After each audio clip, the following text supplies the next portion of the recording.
Ladies and gentlemen, good afternoon. It's a pleasure to announce that we are about to start our conference on artificial intelligence, business and democracy. First of all, we have the honor of welcoming Joaquim Carreira, Lusa's president, to say a few words.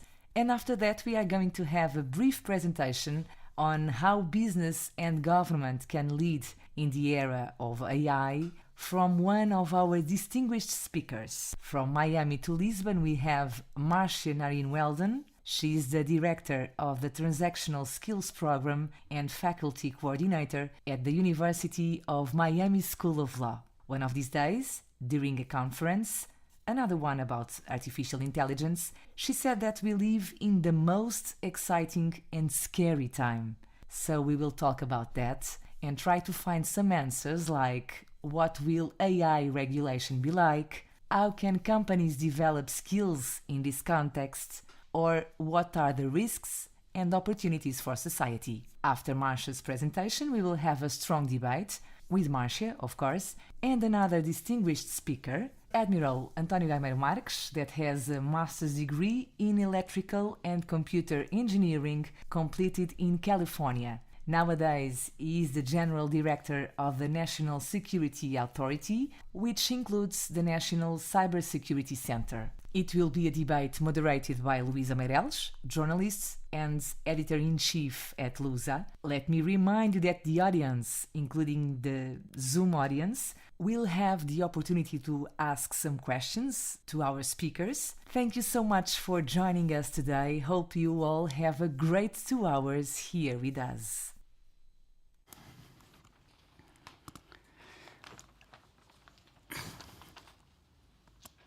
Hello, it's okay?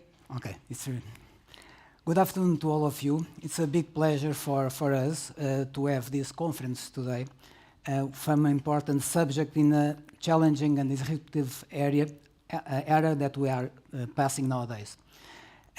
Firstly, I would like to thank the presence of Marcia Weldon, Director of Transactional Skills Program in Miami University, Admiral Gameiro Marques, Director General of the National Security Office. Also to thank Moraes Leitão, one of the biggest law firms in Portugal, and our sponsor today.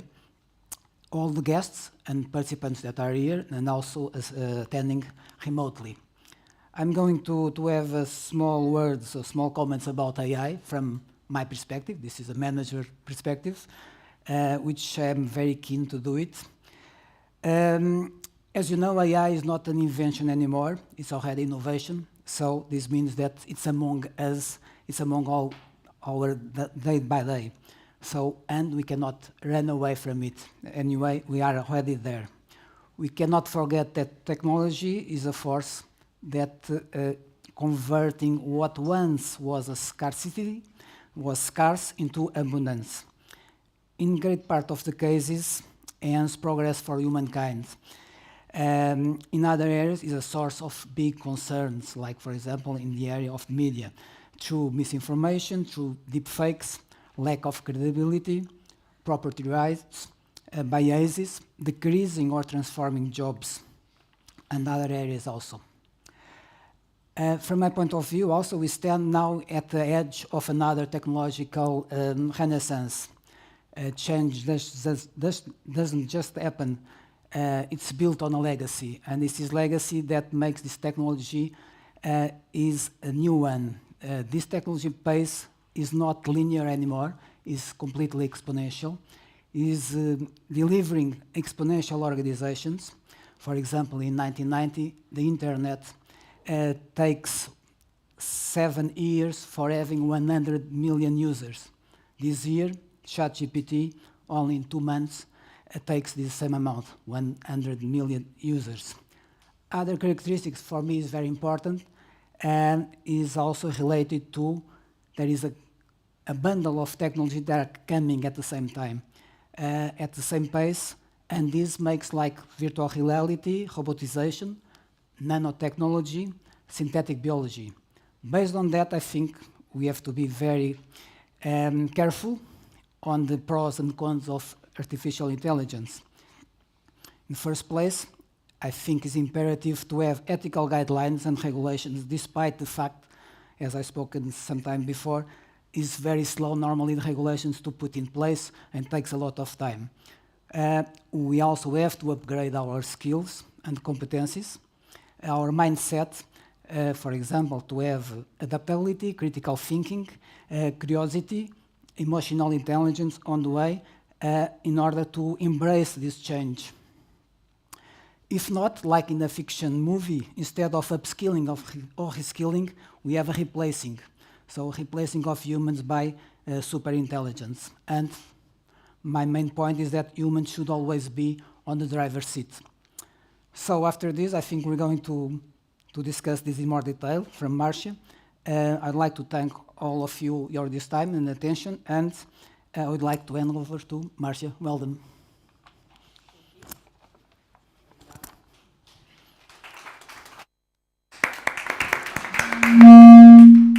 Did I do that? I don't think so.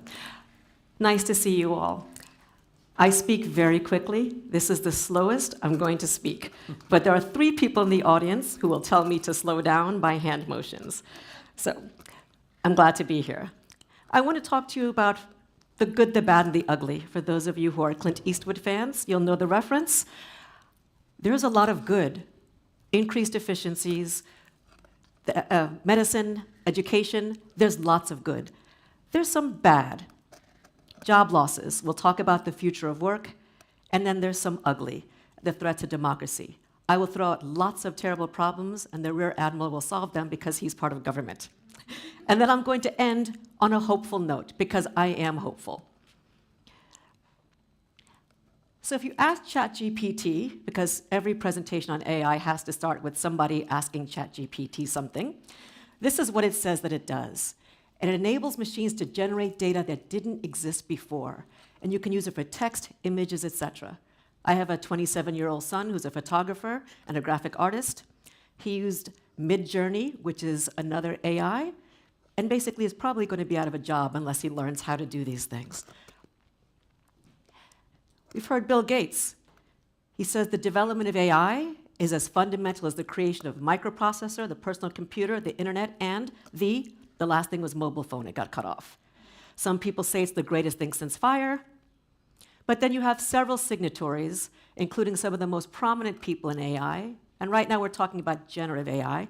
But AI has been around for decades. So the people who've been working on it for decades have also said mitigating the risk of extinction should be a global priority alongside pandemics and nuclear war. One of the signatories to that was Sam Altman, the CEO of OpenAI, which makes ChatGPT. I asked ChatGPT, what are the use cases? I'm not going to read them all because I only have 15 minutes, but this is where I see people using it. Marketing and advertising. I was at a conference earlier in Colombia, and one of the speakers has a $100 million business, and he says he has laid off, reskilled, or upskilled 90% of his marketing team because he doesn't believe he needs them anymore. Finance, risk models, banks are using it. Law firms, I know we have a law firm here. Many of the largest law firms in the United States are building their own foundational large language models so they can train the data. But what does that mean for the future of law firms? Can you really charge? In the United States, we charge by the hour. Can you really charge by the hour when it might take seconds to put something together? Retail, optimizing supply chains. I have a supply chain background. The CEO of Marques said that, the major shipping magnate said, it's going to completely revolutionize supply chains. Do we need truck drivers? How will supply chain work?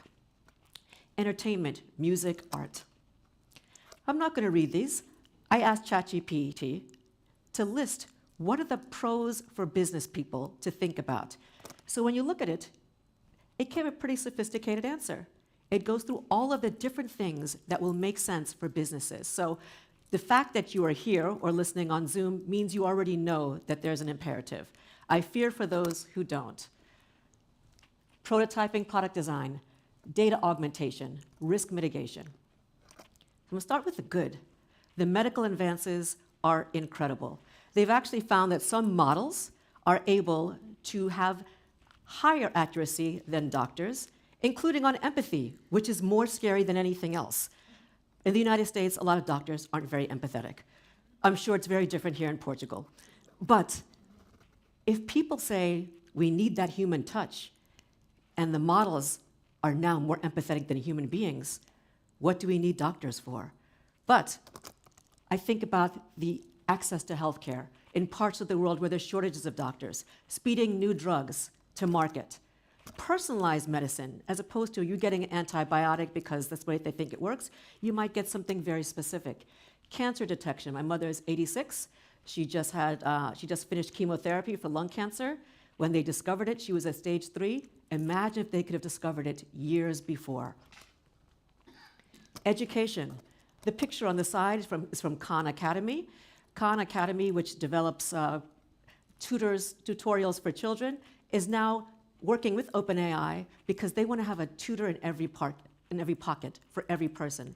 Imagine a child in Africa, a child in some remote part of Brazil that's able to get in their own language accurate, because that could be an issue, but accurate information. So teachers can focus on teaching as opposed to grading and doing other things. And AI will have infinite patience, which sometimes teachers and parents don't have. Human rights. United Nations has several initiatives related to human rights, and of course we know that there's 17 Sustainable Development Goals. We're supposed to try to reach this by 2030. I don't think that's going to happen. But AI is being used, and they've actually determined where there might be effects, minor, major, on the Sustainable Development Goals. I didn't do this, but what's interesting to me is that this diagram is showing you so many different things that are the good things, but also we've got to worry about surveillance, profiling, cyber war, which I know the Rear Admiral is going to speak about. So the fact that people are thinking about this is, I think, a great benefit. And this is what they believe in terms of where AI is going to help. Clearly, more positives than negatives. Climate change. I watched AI for Good had a 2-day marathon, and they talked about amazing things, about how they're doing geospatial AI and able to deal with where the deforestation is happening in the Amazon and able to get fines. More accurate weather prediction, methane emissions. That was the good. There's a lot more good. I could spend hours on the good. Bad, the environment. I just said that was good. But what about the potential carbon footprint? And I know there are ways to mitigate that, but there are many people, and this is from earth.org, that are very concerned about the computing power and the emissions and what could happen. The bad, I just said it was good for education, but it could be bad. I'm a professor. It's very difficult to teach this generation of students, which are on TikTok scrolling. They have very limited attention span. So if there's something that's going to make their life easier, of course they're going to use it. Now, it can augment, but what happens if it makes our students less creative, less likely to look for things? These are the leaders of the future, and I worry that they will have too much of a dependence on generative AI, although it can clearly augment, but I worry about the overdependence. And then the World Economic Forum did a Future of Jobs report. The statistic that's most striking to me, 23% of jobs are expected to change by 2027. 60% of employees will require a new training before 2027, but most don't have access to it. So if you're a business person, what are you thinking about in terms of upskilling and reskilling your workforce? OpenAI has done a study. This is the percent of jobs that could be assisted by AI. But the slide before, which is impossible to read, shows the impact. Lawyers like me, 100% impact. There's so many things that generative AI can do today that I do. So how do we train that next generation of future lawyers, doctors, engineers, coders? Every single profession will be affected. This is what they say are the fastest growing jobs. If you have children and they want to go in the arts, are you going to steer them away? Because we need more artists.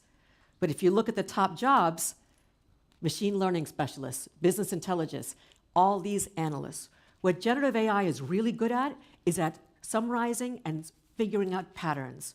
What human beings are really good at is understanding nuance. And so to the extent that we have situations where the fastest growing jobs we're not training for, we're going to have a problem. Bank tellers, postal service, these are going to decline. Legislators, sorry, will decline, but I don't know if I want a robot as my legislator. That could be difficult. A study came out in June, some of you may have seen it, by Yale, where they asked a number of CEOs, and these were not CEOs of tiny companies. These were the CEOs of Coca-Cola, insurance companies, etc. And this is what they said. 42% of these 119 CEOs said, yes, it could destroy humanity in the next 5 to 10 years. 58 said, nah, I don't think so. But 58% also said that the potential catastrophe is not overstated. CEOs want to innovate, but they themselves understand that there could be some risks.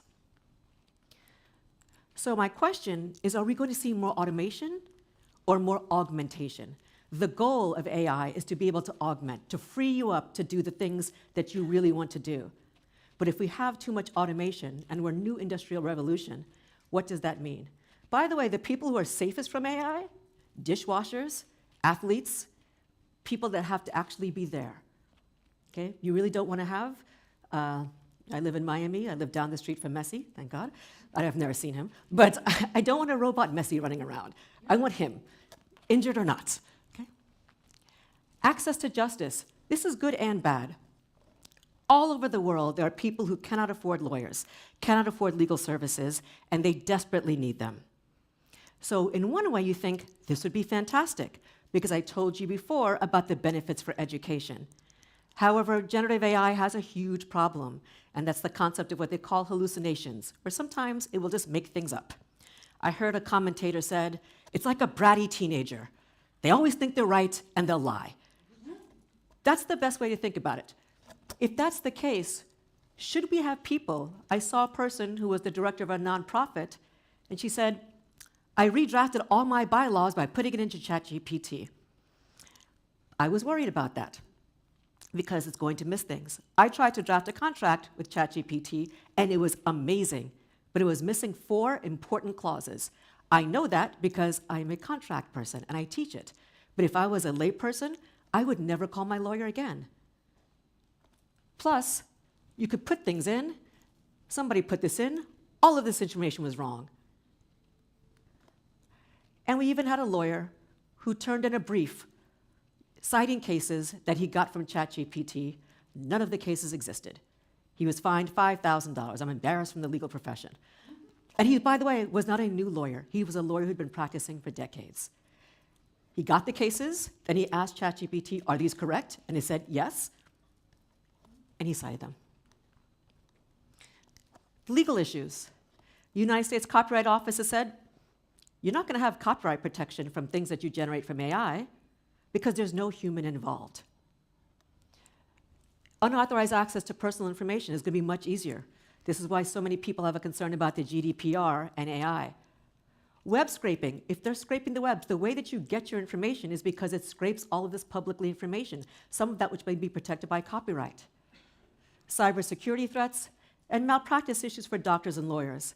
At some point, it will be malpractice not to use generative AI if the information is more accurate. Right now, we're not there yet, but that will come very soon. There's a concept of deepfakes. This is a very famous singer, Drake, and The Weeknd. Someone decided to create a song that was a duet. Neither of them were there. The streaming companies had a fit. This is why there's lawsuits against OpenAI because of all the intellectual property issues. The scams. Federal Trade Commission in the United States is there for consumer and business protection, and is particularly worried because even without generative AI, there was almost $40 billion in losses in 2022 because of scams, text messages from automated voices. Imagine the exponential effect you can have with bots that are created by AI. And what's going to be difficult is that it's going to be harder to detect. Right now, if somebody calls you, you may recognize that the accent doesn't sound right, you're not sure, they may spell things wrong. It used to be easy. I'm also a former chief privacy officer to train people on phishing. I'd say, just look at the email address, look at the language, it's not going to sound right. But now it will. So this is what the FTC is concerned about. And phishing emails by AI are much more effective than human phishing scams. The FTC is telling businesses they're going to target communities, spear phishing, fake websites, fake posts, ransomware, imposter scams, and this is not an exhaustive list. That was just the bad.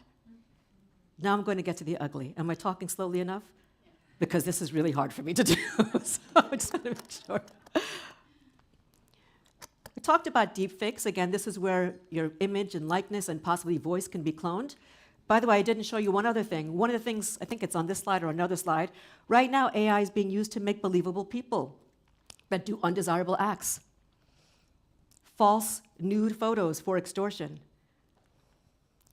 You may also have situations where the FTC is warning people, and I warn of you, if you know nothing else, what happens if the scammer calls your child and says, I left my keys, come outside. But it's your voice, but it's not you. So I encourage everybody to create a safe word, not a word, really a sentence. Because, by the way, a criminal who's going to target your child already knows everything about you. Because if you post things on social media, they know what your dog's name is, they know where you went on vacation, they know your favorite stuff, and they can reverse engineer. So make up a nonsensical sentence if you have children or elderly people who might be easily fooled by a voice that sounds exactly yours, like yours. For those in the media, CNET, which does tech stuff, had to correct almost half their stories because they were inaccurate and misleading. Because many of these companies, when we're in an engagement economy, will put headlines that are like clickbait, which they tend to generate, by the way, using AI. You can just type in, put in an SEO-optimized, viral-sounding headline that is designed to do X, Y, and Z, and it will do that. But the information is not accurate. And this minimizes trust in the news media. And if you can't trust the media, you can't have a functioning democracy. The ugly. I worry about election misinformation. In the United States, we are very polarized, right? In 2022, there were text messages sent to voters in 5 states with intentionally wrong voting information. That wasn't even using generative AI. Imagine now what could happen. It's going to happen faster, and it's going to happen easier. So Google announced a couple of weeks ago that they're going to require political advertisers to say whether they're using generative AI. I don't know that that's going to work, because I think that the dishonorable person is just not going to comply, and there's no enforcement there. The CEO of AI testified before Congress. It is one of my areas of greatest concern, the more general ability of these models to manipulate, to persuade, to provide the sort of one-on-one interactive disinformation. Because again, right now, we're part of the engagement economy. All of your data is out there. And to the extent that somebody can target you or a member of your community, they will do so knowing what is going to convince you.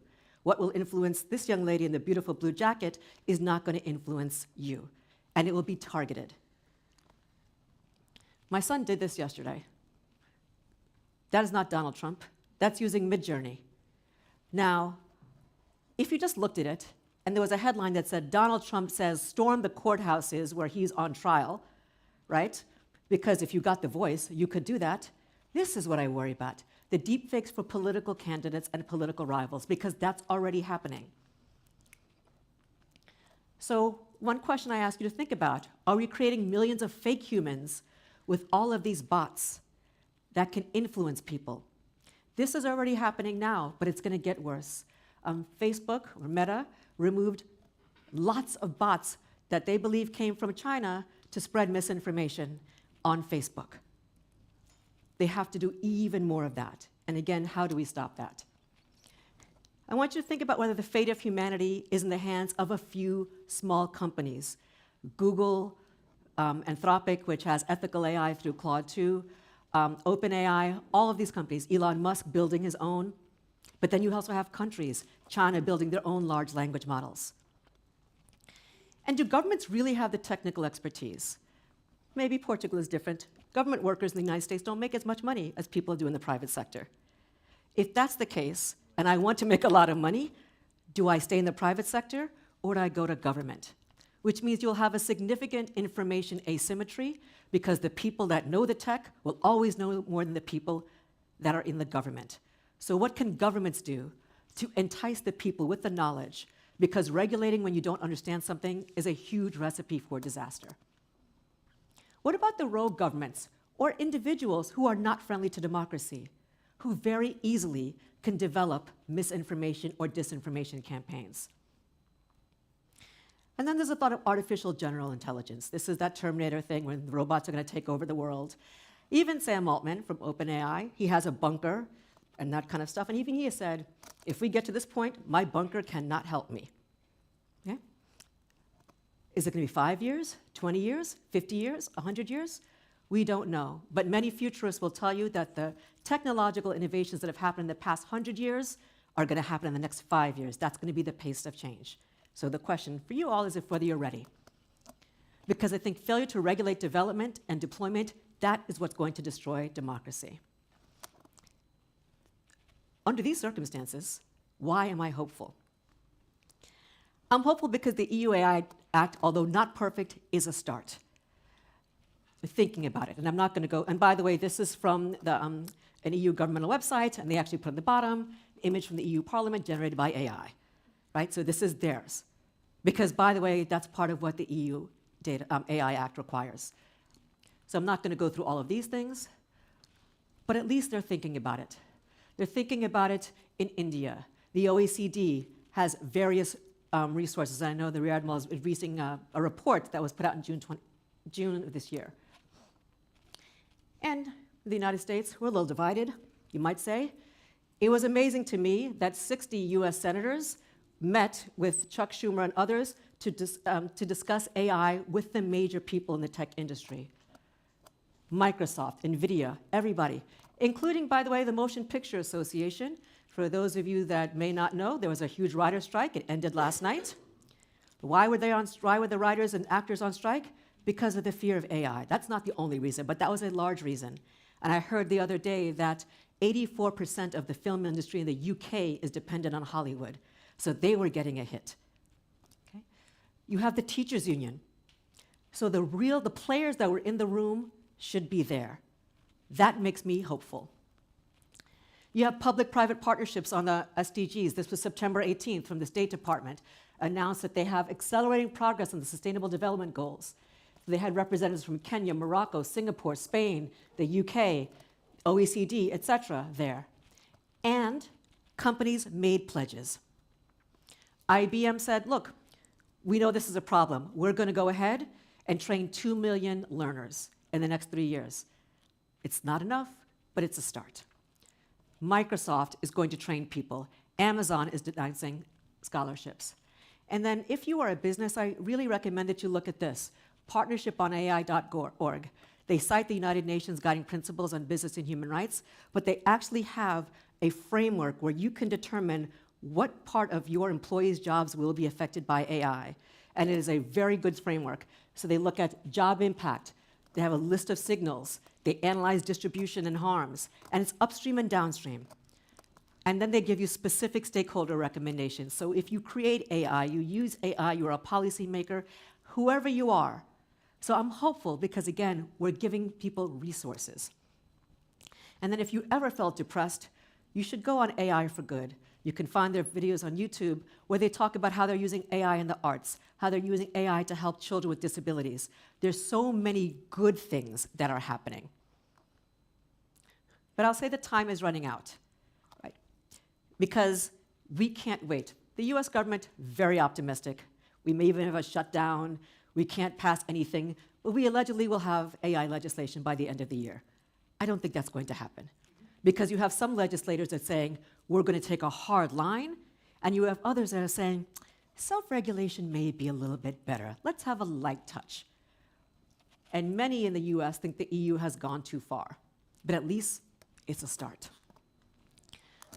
So I want to thank you for your time. Hopefully I did it in 15 minutes, speaking really slowly. Okay. Happy to take any questions. Thank you so much, Marcia. And now to join Marcia, we are going to invite Admiral António Gameiro Marques and Luísa Meireles, Editor-in-Chief at Lusa, to start the debate. Welcome. So, welcome, and thank you very much for being here. I hope that this debate will be useful. And Conversation. You said it was a conversation, not a debate. Conversation. And I hope that in the end will be all so hopeful as you are, because your panorama was not so so optimist. Anyway, I'd like to give the floor to our Admiral, António Gameiro Marques, because Marcia told us about a lot of things that IA is doing, but I'd like to know specifically about cybersecurity, military, security in the general way. How do you think about it? How is the AI modifying this environment? And how do you see all this problematic, if you can say so? Okay. Thank you very much. Thanks for inviting me, and it's a pleasure to be with Marcia once again in a different environment. As Marcia said, there's the good, the bad, and the ugly also in that area. On cybersecurity, we are already feeling that because AI products are generating more sophisticated attacks. But by the end of the day, what we do to overcome those is to do to work even more together, not only at the EU level but also at an international level, because through sharing information, there's always one that goes ahead and figures out a way of mitigating those entities. But the problem is that instead of being the requirement for the person to develop such an attack, he or she should be a very skilled person, highly techy. Nowadays, he or she just needs to know how to do the good prompt. Or order that in the dark web, because dark web is also using these types of tools to develop such sophistication in the attacks we are suffering. But my concern more is in the military realm, because the entities that deal with those types of things have a certain mindset that has been developed throughout the years before AI. So one of the things that we stick to is the rules of engagement, although in the war in Ukraine we don't see a lot of rules of engagement, because this is going on a different path. But the rules of engagement are established by humans to be executed by humans. So imagine it means that military understand each other's strategies, yes, and commitments. Although they fight with each other, yes. They have a common ground, yes. a cultural common ground. So and what about when they use AI? Yeah, AI. Louisa, imagine a sophisticated drone like the ones we are seeing today that doesn't need any human being behind to make decisions. Yes. So imagine that the rules of engagement for that drone are generated by a machine, and the machine is the one that takes decisions regardless of the select the target and take decision. The rules of engagement today define the conditions in which to do a certain thing. I give you an example. If the Portuguese airspace is violated by a commercial aircraft that is not in the database of the air traffic control in Europe, there are rules of engagement, and at the end, with a authorization and an order, an explicit order from the highest member of the government that the country has, that plane in certain conditions may be grounded by our F-16 fighters. This is all prescribed in rules of engagement that have been developed by human beings, and this is a very tough decision, as you can imagine. So my concern is that in the future, probably in the near future, from the technological point of view, an AI machine, sophisticated machine, can do this assessment on its own without any veto from a human being. You see what I mean? And we have to take this into account in order for us to discuss it and see and perceive how things must evolve. Very recently, I read a report from NATO on the way AI is changing not the jobs, like Marcia tells us, but the way we fight wars. And I know that there's a group, both at least in NATO there's a group. I don't know if in EU that group, such a group exists or not. Probably yes. Debating and discussing and trying to set up doctrine on that matter. But it depends always of the will of the states. I mean, if you, even a nuclear war, you had or you have doctrine of deterrence. Yep. With AI, you don't have anything.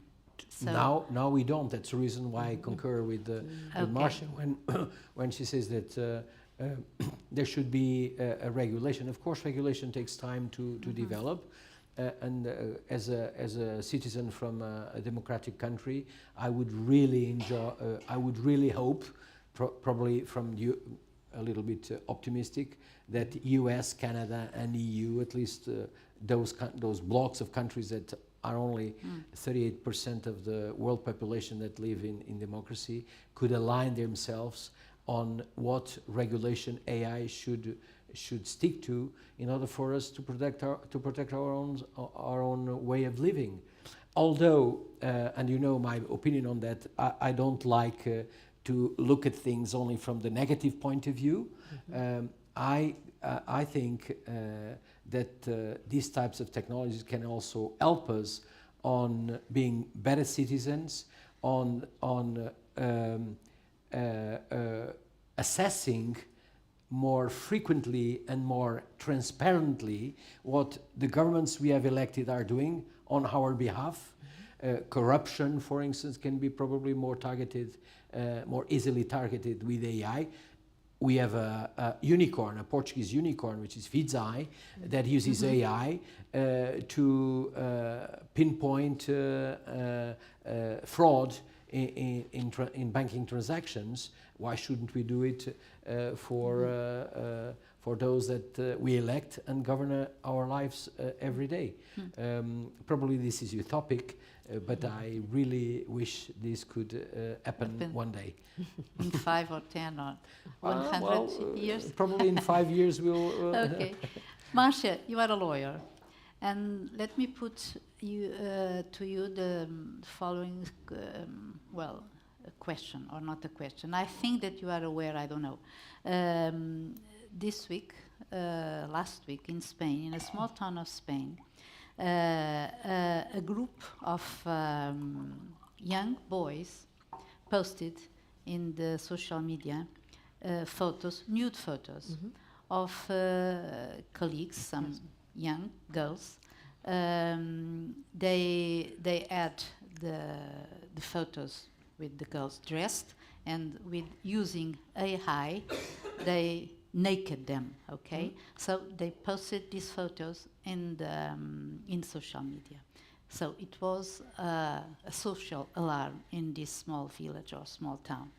So how can we prevent this kind of things, a crime? Okay, but because the tools, the AI tools, are available to everyone. So how can you prevent this kind of things? Because this is a type of crime, but there are others much more. So here's where I'm not as hopeful. I don't know the answer to that question, right? I look at, even before generative AI, because remember, AI has been around for decades. Everybody else started thinking about it, November, or when ChatGPT 4 came out earlier this spring. But even they've had issues with Facebook/Meta, where people will put things on social media and say something about a young girl, and then she may get killed because she was immodest in certain very conservative parts of the country. This is already happening. And where I worry is that, again, regulation only helps for people who are law-abiding, right? By definition, I don't know that the people who are going to do that are going to follow any law. That's why I don't know how to solve this problem, because the punishment has to be so much stronger that the person has to sit there and think, What will happen if I do this? For some people, the punishment might be that their cell phone is taken away and they're never going to do this again. And that might be it. But in the United States, we have the death penalty, and we also have one of the highest crime rates in the world, right? So I'm not sure that you'd have to sit there. It goes to something that is much more fundamental, which is shared values. And what do we want to be as a society? We all have to agree to that there's some baseline level of decency. And I don't think that we have that. So if you're looking at what might motivate that young boy or that group of boys or that men to not do this, might be very different. Some states have laws in the United States about revenge pornography. So I'm in a relationship with you, we had some fun, we took some pictures, we're no longer having fun, I post them. It has taken years for some states to do that, and that damages a person's reputation irreparably because it doesn't go away. We don't have a GDPR. We don't have a right to be forgotten in the US. It's there forever. People can always find it. So it's a long way to say I don't know the answer to that question. I just wanted to add more complications to it because I think you have to figure out, and this is, by the way, why I don't want there just to be legislators in the room and tech companies in the room when they're doing this. You need to have ethicists, you need to have psychologists, you need to have sociologists, you need to have people in the room who understand what motivates human behavior and what demotivates human behavior. And with the list that I showed you of the people that attended the summit on AI, again, it was mainly industry people, but not really thinking about how are we going to change human behavior, because that's at the core. If you don't have that, the laws aren't going to matter. And do you think it's possible to change the human behavior? I do, but I think it's not going to happen in 5 years. No. And it could take some generations. I mean, it takes people, and again, in a very polarized society, when even people know what the right thing is to do, sometimes because of party affiliation or different kinds of our demographics, we won't agree even when we know we need to agree. This is my concern, by the way, with regulating AI in general. And I was talking to one of your colleagues earlier about China, for example, right? And she was asking me about, we've got this war with the chips with China and the United States. How will we ever come together on AI? You know, my hope is that governments at some point will sit there and say, we really don't have a choice. We're all in this together. It's like nuclear war, right? At some point, you know, the thought was if Russia pushes this button or the US pushes this button, and they kept having this, you know, nuclear proliferation. And then people said, if they push this button, we're all dead. Maybe we should try to get along. And I think that's where we are when it comes to AI. Although we haven't managed to do that on climate change, on a whole lot of other things. So, but I think the benefit of the fear-mongering is that it's getting people to pay attention. And I don't know if it's, like I said, 100 years or 5 years, but at least we're talking about it. We're having this conference here. People around the world are thinking about it. And I have to believe that it will get worse before it gets better, because the benefit is that imagine the ability to solve the world's greatest problems in healthcare, in education, in poverty. All of that is possible, and there's some very good people who are working on that. We just have to get the government to get to regulate the development and the deployment. But it's got to be from every level, from the parents in the home to the churches and the synagogues and the temples and the whatever to everybody. We all have to be in this together, which is, you know, difficult. I have a few questions, but be free to put your questions if you have it. Wow. Okay. So, Sonia, please, do you say your name, please, and company, and I think she's bringing a microphone. Okay. My name is Sona Ramesh. I'm with the U.S. Embassy. I focus on science and technology issues there. This is a very interesting presentation. And I wanted to ask, you touched on this just now, Marcia. You had a slide up there that talked about training initiatives that major corporations are undertaking to train students or their workers on AI. What do you recommend governments do?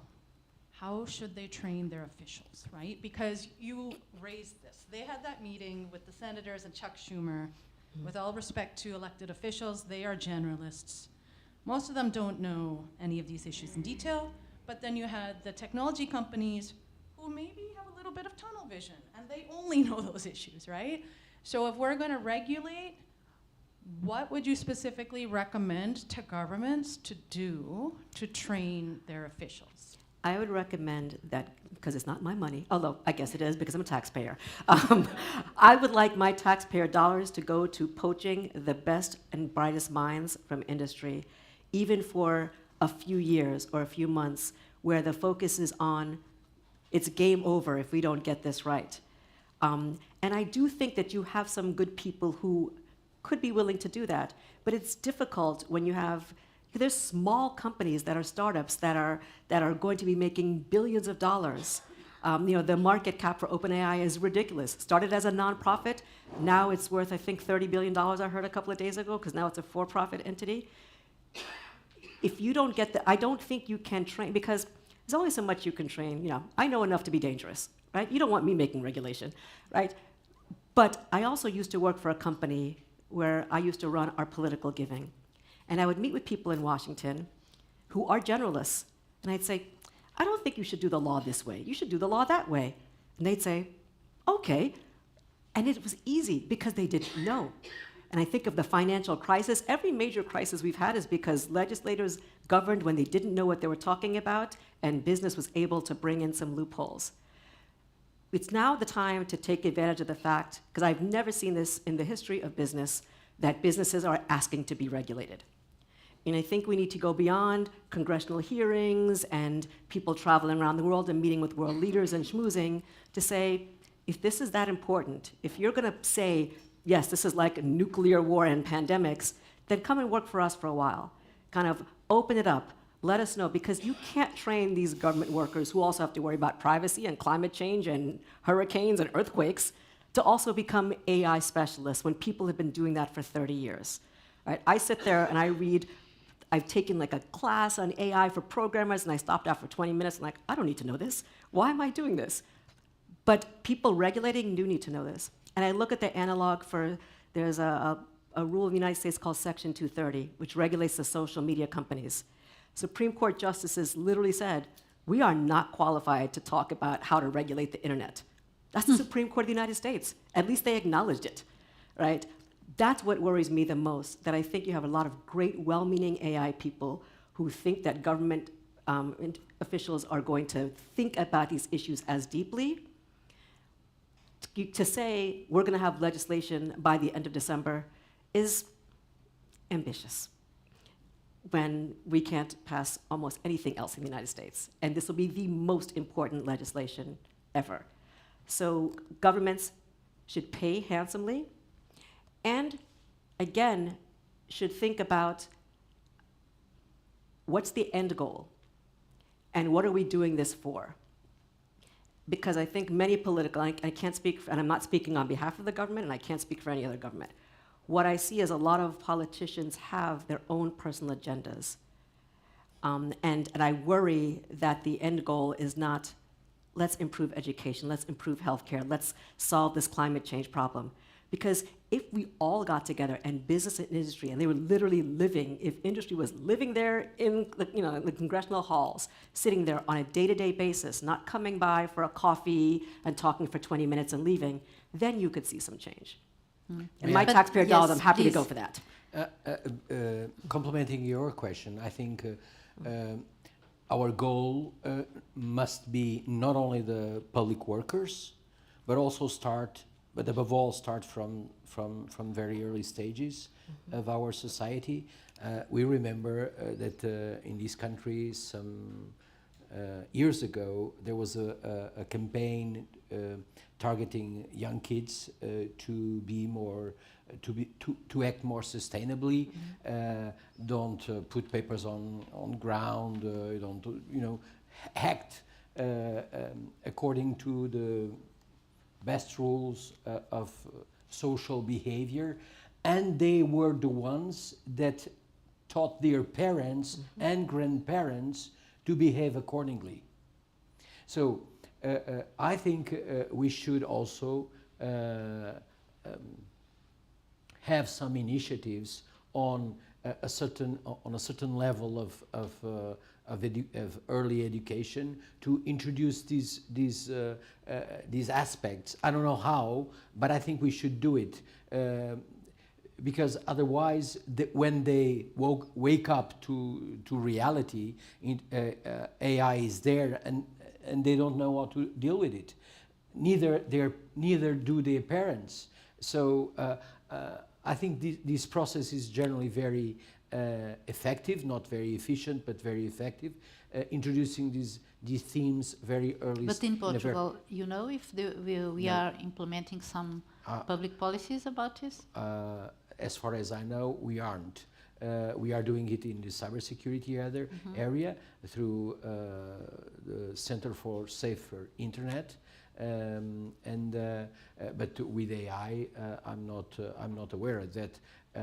In fact, as far as I know, today there's no government agency looking into AI on a governance perspective. I know that the Secretary of State for Digitalization and Administrative Modernization, which is he is my boss, he has these in his agenda, but he has also a lot of other things. But I think the public policy should be all of government, all of society, because as Marcia rightly said, it's something that is being spread throughout all the areas of our society. I'm sure that some of you remember that at least some, let me see, there's a time before 2020 and a time after 2020, so it was before 2020. There was a big initiative in the Portuguese society where very interesting AI-driven projects were funded. The majority of them were in the area of health, namely for cancer, early diagnosis. Some of them have seen the light of day. Some others have died before they were born, but that's the way science is created. And I'm sure that, and I've heard already, Secretary of State said that they're going to renew these with another scope and capitalizing on the experience they've gained in this first iteration. But I'm a true believer that we have to teach children the way they learn best. Today's children learn best through gaming. Why don't we fund games to teach them what AI can do? Very early, last week I read a report where terrorists are funding games to develop and to tweak youngsters' mindsets to act as terrorists. And the report I read is not science fiction. So why don't we go and play with the same tools on behalf not of the ugly or the bad, but of the good? It may sound utopic, but I think that's from utopia you go into reality. You are I talking want to about add this. one thing before he finishes, because this is really important. Gamification is so critical. But the reason that people like games is because it releases dopamine, right? That's that neurotransmitter, that's that reward. So to use gamification for a good thing is fantastic. But imagine you use it for evil, and it's even more dangerous. And that's why I really think the time is now. And may I ask you, for instance, what to say about this initiative of the terrorist group? To you, yes. Sorry, Mr. Professor, I will give you the word after that. I think all the principal aspects have been treated on the slide and on the conversation, but I also have many doubts of the future. First of all, who will be responsible for this common ground that we all need? If the persons that are mastering the technology are not it's not a harmonic thing, what would we think about the legislator that doesn't even understand what has to be regulated? This is the first big challenge that the society has. Then we see at a European level, we also do not have a common ground and harmonization. We have the interests of the human rights perspective, so everything that can go against our human rights should be prohibited, should be limited, and then we have the security aspect. To have more security, we have to have less rights or some limits on the rights. So there will always be a balance between one thing and another. And something that is very easy to see, technology will always be one step ahead of legislation. It always has been so and always will be. So establishing what is our common ground, what is the licit use of artificial intelligence, what should be licit, what should be free to use, and where does the limits come? Are we talking about cyber terrorism? Are we talking about targeting strategic structures and businesses that have to have a special regulation? Confidential information, secret information, how can we also regulate this against the abuse? Because the criminals can have the money, and the best money can buy. So this is something we have to be very aware of. So we have to construct the common ground, and the common ground comes from the people that know and then can teach the legislator where are the very essential limits that have to be drawn. Thank you very much. He is Luis Melo from the PJ, I mean the police, judicial police. Yes. Thank you. FBI. So that's why I was asking to him to say something about it. Thank you very much. So, Professor? Thank you. My question is mainly to you, Professor, as given your area of law. And I'd like to say that I think it's very incomplete and dangerous to address these challenges of AI just from this point of view of AI. Because AI, as you said, exists for many years.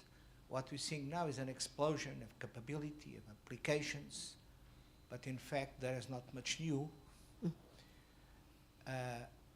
And in fact, what we have is that as humanity, we have no common concept of what the virtual space is.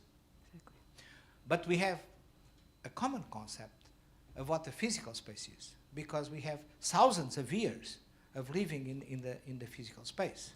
So we developed language, concept, and rules, laws, to help us as individuals, as society, to live in the physical space. For example, when driving, we know there are some traffic laws. We accept there are traffic laws. We accept and we require that we have roads with certain attributes for us to be able to drive the cars at certain speeds. And if we have accidents, sometimes we say the government or whatever is guilty because we should be driving at that speed because the road is not in a good condition. And we accept that. And there is a police to verify the compliance. In the airspace, for example, which is fantastic, the way we, humanity, operates and manages the airspace is an example of decentralization, multiculturality, and everything, where thousands and thousands of planes and crews and cargo and everything is flying all over, talking to each other, and there are very few accidents. Because there are rules, there are norms, there is a governance. The virtual space has no governance. And will take many years until we understand that as humanity, we need to have governance of virtual space, and we cannot have governance and laws if we don't have a common concept. What is the virtual space? What exists there? What kind of actions are legitimate in the virtual space? What kind of actors can be allowed in the virtual space? What kind of policing should exist? Of course, so when we restrict this to the internet, And the internet is all, everyone can do everything is democratic. Internet is a little bit of the visual space. So we need to do that.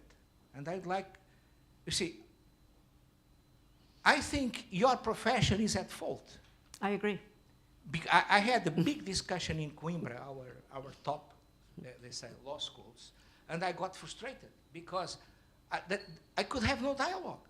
They don't understand what I'm saying. We need to have legal frameworks for living in the virtual space. That's what's happening now. We are living in the virtual space. So I'd like you to comment this, please. On behalf Yes, of the it's a- legal it- profession worldwide, It's a very good question. I'll tell you this. I started focusing on artificial intelligence because I think that lawyers have to be at the center.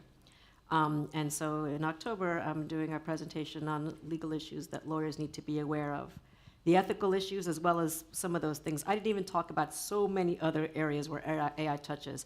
There's not a single area of human life, whether it's judges using AI programs to determine whether someone will commit a crime again, and how that might significantly impact, people of color, minorities, etc.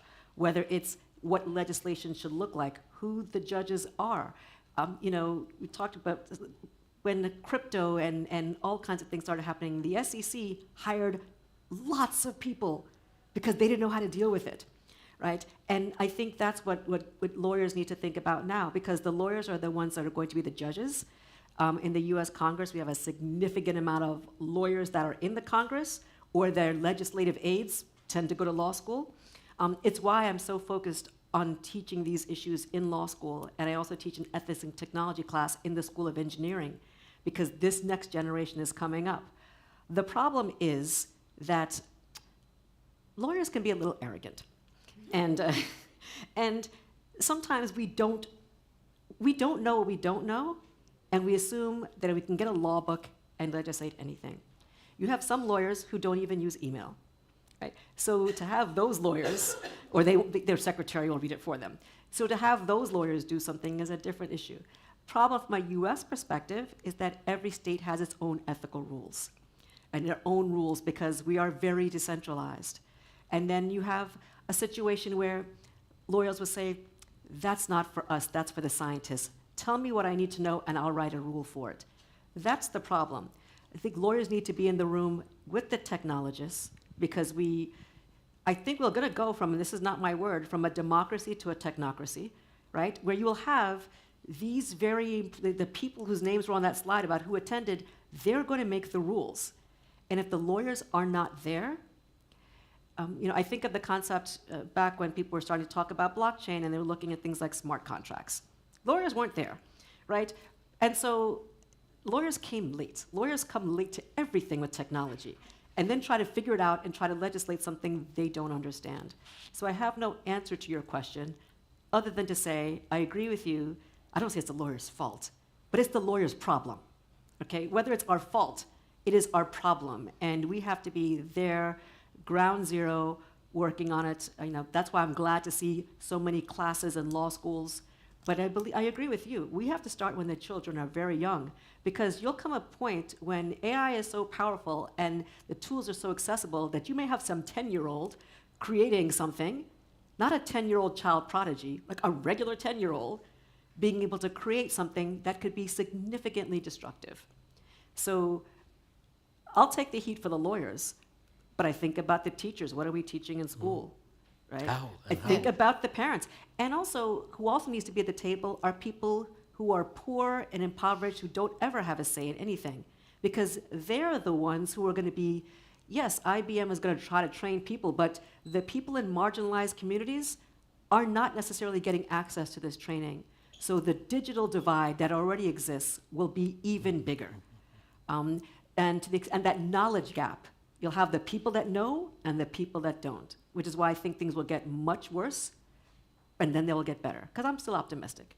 Or we'll all be dead in 10 years, I don't know. Louisa, I don't know, can yes. I add on to Yes, the answer please. to the answer of Marcia to the question of Professor?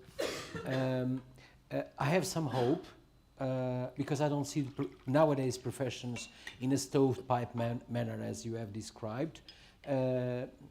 of course, in the organization I lead for almost more than 7 years now, we are a very nano, pico 10 to the minus 12 community.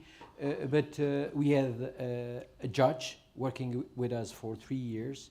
We now have a young lawyer working with the CERT, the Computer Emergency Response Team, looking and learning for her to be able to later do proper forensics. We have I'm a strong believer, and I learned that in US in 2015 when I was there. I went to a big company, a worldwide company, cybersecurity center, and I asked the gentleman what type of people was he hiring. The team was 35, and he told me, well, what we're looking for is a certain brain wiring. And he said, okay, but you didn't answer my question. Well, in order for me to answer your question, I'll give you an example. You are sitting very close to you is a lady, master in music. So they hired masters in music, mathematicians, lawyers, anthropologists. So they had a team of several people, several areas of knowledge that could see or perceive reality in different ways. And they shared information, and they were powerful because of that. And I'm a true believer on that because we stick to the same rules. We have lawyers, we have PhDs in sociology, we have IT from university. We have all kinds of professions there. And when there's a complex problem, we have time to, and we put time to discuss them under different perspectives, and the solution is much better. Instead of asking the lawyer just what should he or she do about it, or the electrical engineer, or the sociologist. And I think problems nowadays are too complex for a single person with a single set of mind or set of knowledge to be able to grasp it from deeply. You see what I mean? And this is feasible. I'm not talking theoretically because we are able to do it. No, we have some lawyers in the room. I don't know if Dr. Felix da Costa wants to say something as a lawyer. Yes, thank you so much, Marcia and Myra. It's a pleasure. Yes, there's a big discussion here about where the legislation will start. It's on the technical side or on the law side. I believe that, like other legislation that is aimed to regulate such specific technology, we will have to work together. I give you an example. According to the GDPR, in certain cases, you have to explain how an algorithm works. I dare you to check on privacy policies to see if any of them explains how the algorithms being used are working. I myself asked this question a lot of times to IT people, and it seems that the algorithm is some secret thing that no one knows about. The IT people don't know about. It must be a provider somewhere in the company that may explain it, but so we have to work together. I completely agree that more than AI, the digital has to be regulated. We now have the revenge porn that you've mentioned. If it's in the US and I'm here, how can I act upon it? So I completely agree with Professor Tergoulet. Regulation is needed. The way we get there, not really sure. I think that we have to work together. When I mean we, it's the academics, the private sector, public sector. Among the UN, it's not a national problem, it's a worldwide problem. We have to work together, and especially being a lawyer, sometimes we are also pragmatic. we have to get things done and start. And so one of my, taking advantage of your experience here, is one of the questions is AI define the traditional areas of law, do you think, or we will watch a new area of law that will help us to solve this? I think it would be a combination of the new and the old. What lawyers are really good at is thinking of the worst thing that can happen. If any of you have ever been married to a lawyer or spent time around a lawyer, we can be very negative. What about this? What about this? That's why we need to be in the room. But lawyers are also very good, I'm going to redeem my profession, at understanding complex things relatively quickly, because that's how we're trained. And that's why I want to see more of that. So, in my law school, we're bringing in an AI fellow on AI and the law. Many law schools are doing something similar.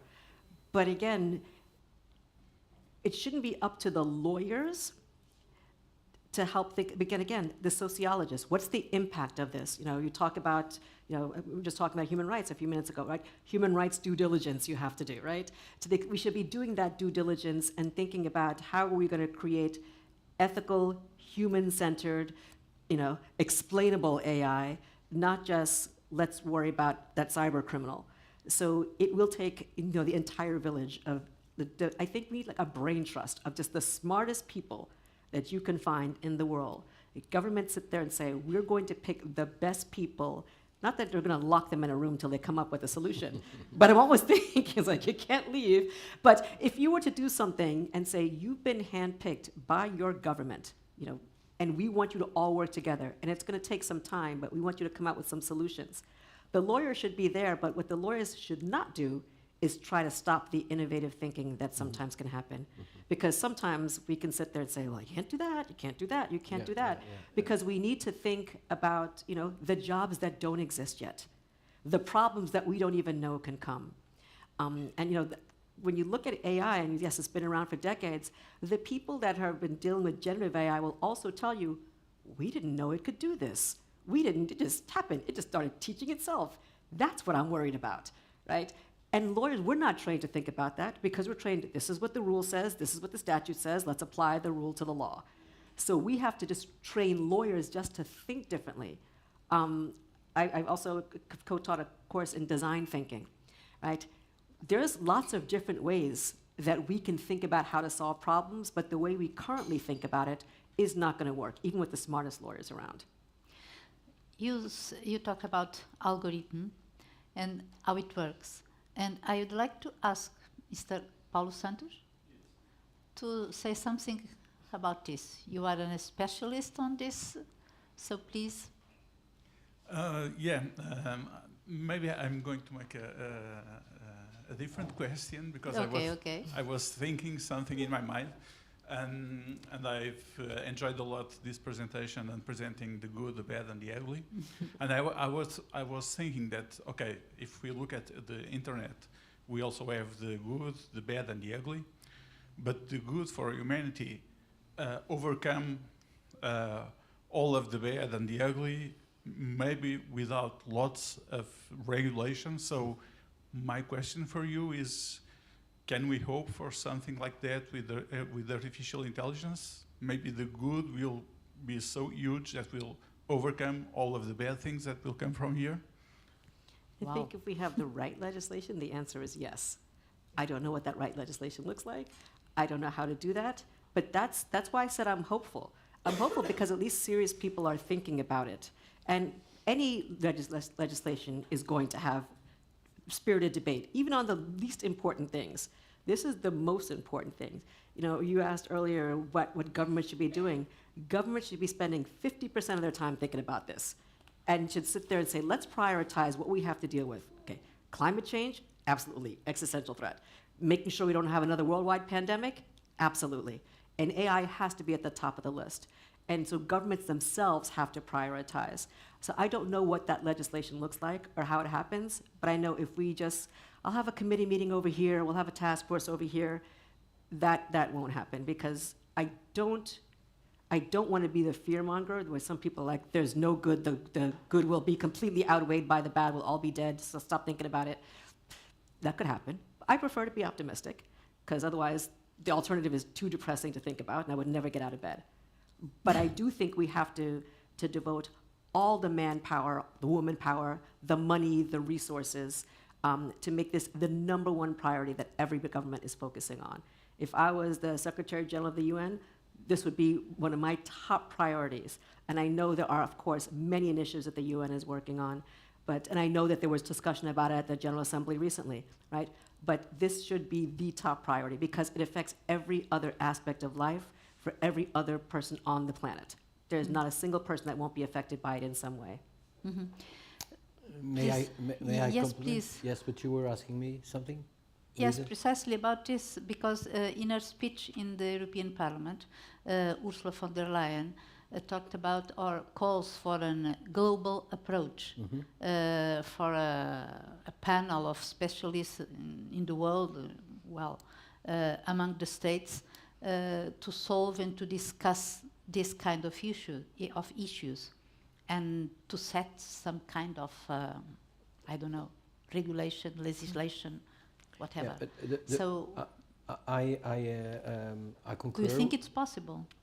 Well, even if it's not, we have to have that purpose, to have that goal in our mind. But I would like to compliment Marcia's answer to your question. The same way we train AI software to learning models. I read an article, a very interesting one, based on certain types of regulation to teach the learning models on doing and sticking to the principles, the ethical principles that, for instance, the European Union has established for any development in AI. So in this AI Act. Yeah. Yes. So if we can put software, the guys that developed the algorithms, and if we can today, now already, put them learning those language models that give us the answers that sometimes trick us, but some others they give good answers. Why don't we go ahead and also teach those models on ethical principles? And myself, and probably you have also tried that, I've tried to ask some of these devices to teach me how to be a terrorist, or to build a bomb, or to be sexist, and I know what the answer is. And the answer is based already on some ethical principles that the system was taught and learned upon them. Of course, the problem is that there are all other systems that are not sticking to these rules and are being used by criminals, by terrorists, and they have a way of indirect way of reaching their goal, like producing, as I told, games to teach youngsters how to be terrorists, how to act as terrorists.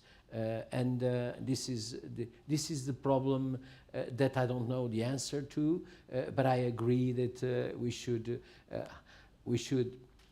contribute for the conversation to be very high in the agenda of world leaders, for this to be really in the agenda. Because if we put this in the agenda, probably climate change problems will be solved by concurrently.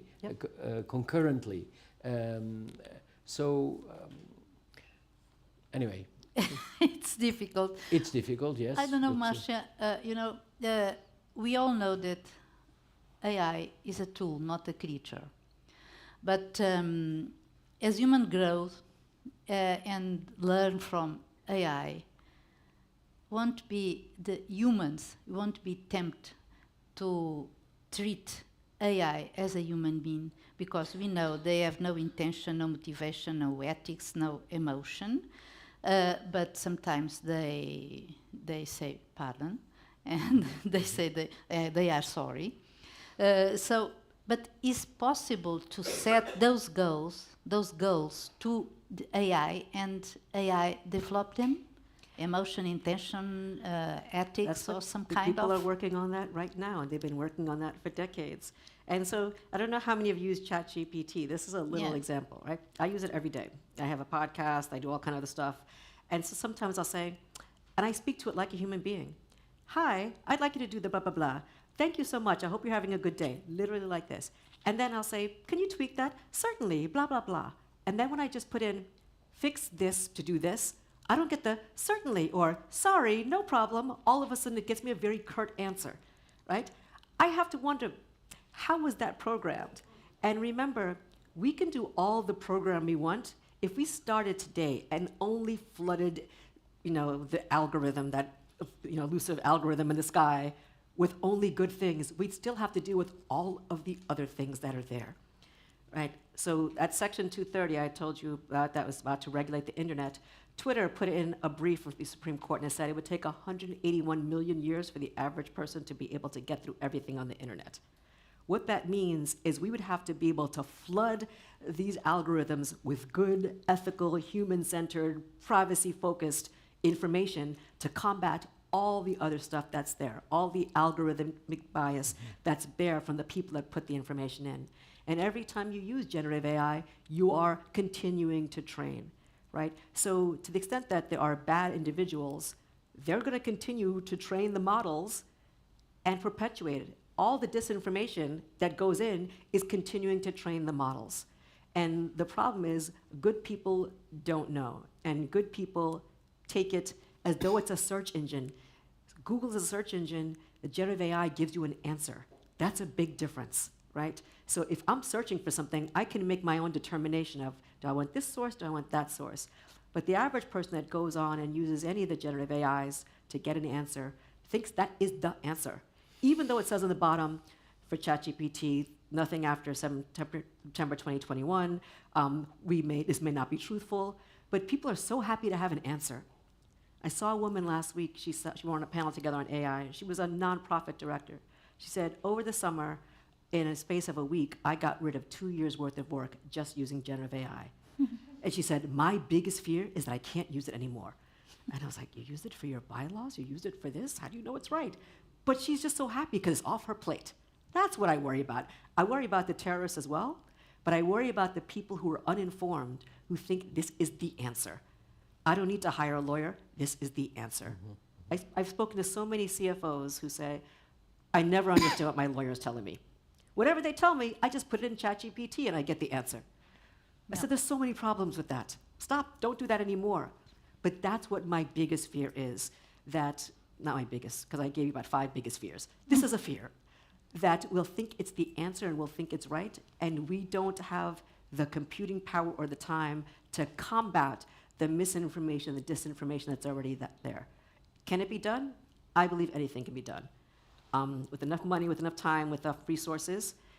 And I do also think the one thing human beings have in common is that most of us want to survive. We may not like each other, we may not want to live with each other, but I feel like most of us want to survive. That might be if we start from that ground level and we tell people, if we want to survive, we've all got to get together as a species, then people might think about it a little bit differently. But for instance, we know that AI is a mother of disinformation or misinformation. But I would like to know, do you think, António, that if we can teach AI or to use the AI on reverse, I mean, to use AI to improve democracy and the quality of democracy, and how is that possible? Well, if it's possible to teach AI to do the other thing, why shouldn't it be possible to do it the other thing? The way. I think AI can also, as I told you, improve the quality of democracy. Sometimes I ask myself, and I have asked this to ChatGPT: how can technology is technology decrementing the quality of democracy? And then what was the answer? The answer was quite sophisticated, but The system said yes, if not regulated, if misused, if you don't improve the critical thinking of people. But the end of the answer was positive. If all the conditions above are met, technology can improve the well-being of people. I claim that if you use technology for the bad, you can use it also for the good. I may be utopic again, but I think we can use AI to better and earlier identify things that are going wrong in society at government level, that sometimes the government level doesn't even sense that it's there, because there's you can teach the language model to learn how things can or must be developed in the society for democracy to be a better democracy. Why shouldn't it? We are just talking about the negative things. Why shouldn't AI be used for the good things? I don't think this can prevent us from doing so. Quite honestly, why shouldn't we think about it? Of course, there must be a governance structure above EU, above US, above Canada to take it in the agenda. Of course, as Marcia said, but I think this can be done. Above all, when we look at things, I heard a conversation with the Democratic senator probably 1 month ago or a month and a half ago, and he said that as you mentioned, this can be as dangerous as nuclear power, as nuclear bombs. So there must be some worldwide basic agreement on AI for us to build on that, for it not to destroy ourselves, not to destroy our society. I don't know. One question. So please tell your name. And my name is Tiago. I'm the CEO of a digital advertising agency in Portugal, of an international group. My mind is blowing, so many information. Thank you very much for the debate. It was very useful. I would like to challenge some things. To be honest, I don't think that AI is a problem. The problem is the human being. It's not AI. AI is not responsible for misleading information. The human beings are responsible for misleading information. The laws per se are not going to solve the situation. Education is going to solve the situation that we are living. I think that Marcia just made a question about who's using ChatGPT. How many of us in this room use ChatGPT? That was my first slide, by the way, but I skipped it. Yeah. I can show it to you. Can you just show, honestly, can you just show your hands? So we have at least, I don't know, let's say half of the people that haven't used ChatGPT yet. And we are not even talking about Midjourney, Midjourney is just one of the tools. We have thousands of tools nowadays that are used to help the human being to solve their daily problems, optimizing tasks. And of course, there is a risk of some people being fired. There is a risk of some people being, not updated because they are not being able to deal with these tools that are supposed to help us on a daily business. But to be honest, I think that the good, the bad, and the ugly should be put in the human being side and not on the technology side. It's not about the tech. It's not about the solutions that we have. It's about how we use it and not how we are. What can this do? Okay. So yeah. So many things here to say. I completely agree with you on that. 1951, yes. It was the first year where AI appeared in our lives. So at least in someone's life. So we have more than 70 3 years of technology running here. So to put this as the problem of AI, as if AI was a problem, I think it's the wrong debate to have, because AI should be a tech support for us in our daily lives, in medicine, in laws. And if we cannot use it, then the problem is the education that we need to have. And this, for me, should be somehow the debate. Yeah. And I would never recommend banning it. And of course, it's the same thing. They say, guns don't kill people, people with guns kill people, right? It's the same thing. Right? And there will come a time when everybody in this room, you may not be using ChatGPT, by next week it could be ChatGPT 5, it could be anything. But everybody here is going to use it at some point to augment their lives. When you look at what people want to see, they want to be your personal assistant. Did you take your medicine today? Did you do this? I heard a doctor who was talking to he's a huge evangelist on AI, and he speaks to the American Medical Association and around the world, and he said, he's an emergency room doctor. He said, there's going to come a day very quickly when you're going to pick up your phone, you're not going to feel well. A program is going to scan your face, going to figure out what's wrong with you. If it's really serious, it will send a self-driving car to you to pick you up to take you to the hospital. And it will have already alerted the surgeon so that they know what's there. So we can save a lot of time. But if you're not very sick, it's going to send you a prescription, and your 3D printer is going to pick out your pill. This is great. That's going to happen, right? And so it's a matter of how do we make sure that all of this fantastic technology is used to, again, like to solve the grand challenges in life. What if you're homebound and you can't leave your house, then then there's going to be ways to help you. They're using, that's why I recommend people just take a look. You can find it on YouTube, AI for Good, where they're using AI with robots to help children walk, and they make the robots look a certain size, they do certain things. There's so much potential, and it's funny, I should have asked the question of how many people use. That was literally the first slide, and I skipped it, right? Because we've got half the room of extremely sophisticated, learned individuals that don't use generative AI at all. I mean, you use it to some extent. You just don't know, right? And all these different chatbots, that is what it is, okay? But you're not using it on purpose to make your life better. So we're talking about nuclear holocaust, and some people have never even tried it. That's what I'm really worried about, because when we don't have a shared knowledge of understanding of what it can do, the good, the bad, and the ugly, then it's really ripe for bad things to happen. Or it's really ripe for a few people to get the benefits and everybody to be left behind. And every time there's an industrial revolution, you have major problems with the haves and the have-nots. And so what I would want to see is us making sure we're lifting everybody up.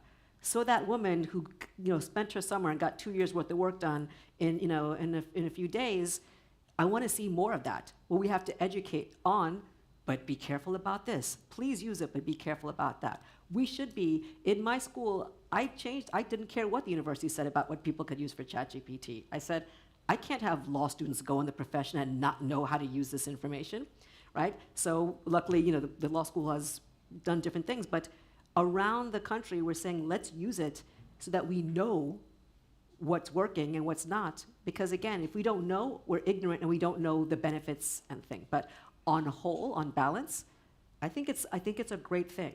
And I think as long as we've got the right people that are helping to program the algorithms, because by the way, every time we use it, we're programming the algorithms because we are training it, right? So we have to be conscious about what we put in. And that's the question. You have companies like Anthropic, which focus on ethical AI in terms of their large language model. When I do a search, I don't really like the results that much. So I just go back to ChatGPT, right? And I know that Anthropic is really making an effort for the output. So that's the kind of thing that we need to do. I completely agree. It's the people, and AI is a tool. Not a creature, as we say. And it's not only the children. When we were talking about gaming, I love gaming, and I think that all the kids will love to learn about with gaming technology. But what's the purpose of that if the parents are not taught? It's the same with cell phones nowadays. With cell phones, we have access to all types of AI. We have access to Siris, Alexas, whatever. With our electric cars nowadays, we have all sorts of AIs there. With the e-commerce, every time that we buy online. But if we are not teaching our parents how to use the technology, how can they teach their kids afterwards? It's not only the school problem, it's not only a educational problem in terms of school, it should be a more generalized process learning that we need to have a broad society. We shouldn't forget, Microsoft is integrating it into its Word product. Google has integrated it into its search engines. So everybody here is going to be using generative AI, whether you know it or not. It's just a matter of how can you use it to help your business, help your family, help your health, that kind of thing. Yeah, but you have to have different strategies depending on the generations you are dealing with. We do it already for cybersecurity. We interact with retired people in a completely different way from the way we pass the same message to youngsters. It's a completely different wrap-up. That's the way it must be. So in order for you to convey the benefits of AI, you have to have a different approach to youngsters, to their parents and to their grandparents. That's one size does not fit all. That's for sure, I think. Yeah. Well, I don't know. So, let us please. Microphone, please. Thank you. I'm Tapajos, I'm also a lawyer. I just wanted to point one issue, which is the information issue. Marcia, you talked about misinformation and even intentionally feeding, let's say, the digital world with misinformation and how that, garbage in, garbage out, we know that. I wanted just to focus on the information part, not necessarily on intentionally feeding misinformation, but even what we know are the information gaps, and how they create bias, and how AI is especially capable of enlarging that gap. So sometimes it's even just the information that there is, not necessarily information that has been put there intentionally for something, but simply the legacy information that we do have, and we know the gaps it has, and we know how it creates the bias risk. My question here is, I haven't seen, and I don't think that necessarily should be the way, but when we talk about regulations, do you think it makes sense to sort of have some sort of regulation on what would be sort of allowed to go in and feed the systems, or for certain systems and for certain purposes? Or do you think this would be, something like sort of a censorship, and really we can't go down that way? But we do know that misinformation will lead us to bad results and misinformed outcomes, which is also what we've been discussing here. So just wanted to know, whether you have any thought on that part of the issue. I'm always hesitant to regulate what information goes there, unless it is clearly, obviously, this is how you build a bomb, this is how you commit a genocide, those kinds of things. Because sometimes the information can actually lead to something good. Where I think the problem is that we don't know what we don't know. We don't know what is even out there. And the algorithm, not like it's a person, the algorithm might show you. I actually did a search on my phone and on my computer with the same question in ChatGPT, and I got different answers, right? That's concerning to me. Luckily, I knew what the right answer was, but so is that the algorithm's fault? Is it the fault of the 24-year-old in Silicon Valley who's programming stuff? Because when you think about just the biases itself, I worry about information. They did a study that said if you type into Midjourney, which is a way that you can make photorealistic or other kinds of images, if you put in create a CEO, 80% of the time it's going to come up with a white male, right? Create a nurse, right, and it'll come with a woman. Right, yes, so that's the concern, right? And this has implications just today in terms of the kind of information being fed in. There was a story in the paper, the airports in the US now, they're using a lot of biometric information. And because AI is still not very good with skin tones, right? It will recognize somebody as another person who may be a criminal. So there have actually been stories of people not being able to re-enter the United States because the algorithm thought they were somebody else.